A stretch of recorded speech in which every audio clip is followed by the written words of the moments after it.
Ranneko's Massive Tips! Finding the right partner. So, one of the most important things that you can do in Massive Chalice is finding the right partner and regent for your keeps. And what your needs are change during the game. For me, I find that right at the start of the game, I'm picking the highest level hero I've got with reasonable traits. I'm trying to marry them to the highest level hero I've got with reasonable traits, with only a little bit of an eye towards age. If necessary, right at the start, I'm mostly trying to get the house established. I am willing to sacrifice a year or two spent adopting children to get a house going if I really need to, especially with the second or third keep, where my initial heroes have started to age up a bit more. Later on, I'm generally only putting a regent in who has faced at most one battle. I'm trying to keep my regents and their partners in their low 20s, if not late teens.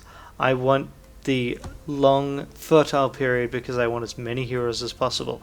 If you have good standards, then that really helps because this allows you to have lower level regents and still end up with nice high level heroes coming out.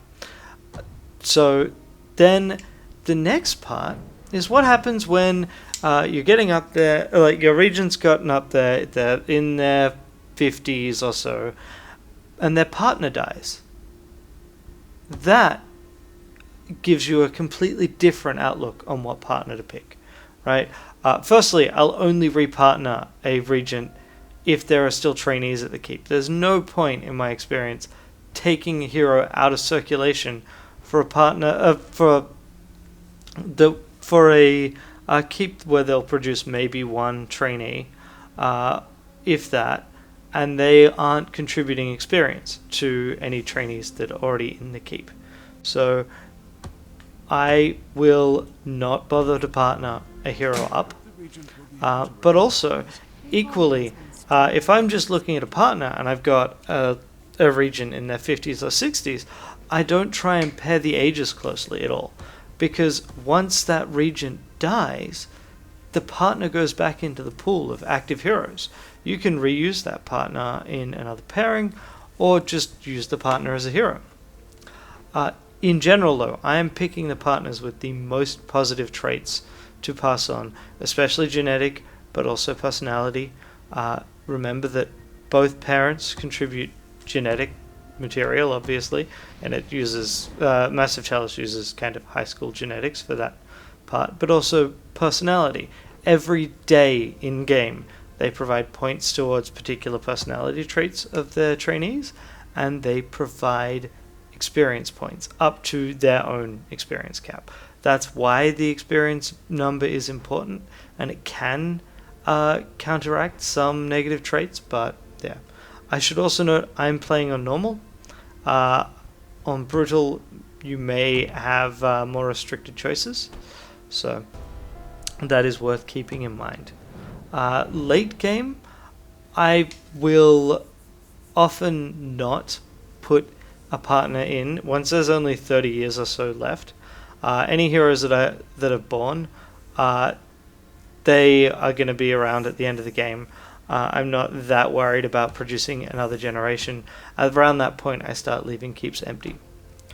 The last piece of advice on regents and partners is, unless you specifically click the no partner link before you leave a screen, if you haven't got a partner available for the regent to use, if you don't hit no partner, no regent is assigned. And you don't get a notice saying, hey, that guy that you were thinking of putting in, but there were only 7, they've just come of age, so maybe you could partner them now.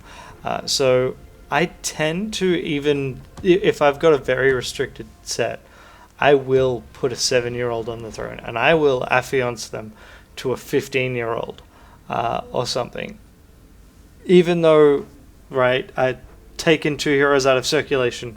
Well, I've taken 1 hero because of the 7-year-old's still a trainee, but I've taken people out of circulation from the hero pool earlier than I need to, because I want to maximize the chance that they will have as many kids as possible. And so that means maximizing the time that they are regent. Even I don't want to realize 20 years later that I didn't put anyone in that keep, and I may end up with the bloodline not surviving. Actually, the final piece of advice is to remember that all strategic role assignments are permanent, not just regent, partner, crucible, etc., but the fact that a bloodline owns a keep. You can't unassign a family from a keep. Even if you don't put someone in, it's not like you can assign it to another family. The entire family has to die out before that keep can be passed on to a different family. So in general, you don't want that to happen. It's way too much work. You lose way too much time. So be very careful about your choices. So have fun playing Matchmaker and kill some cadence. Bye.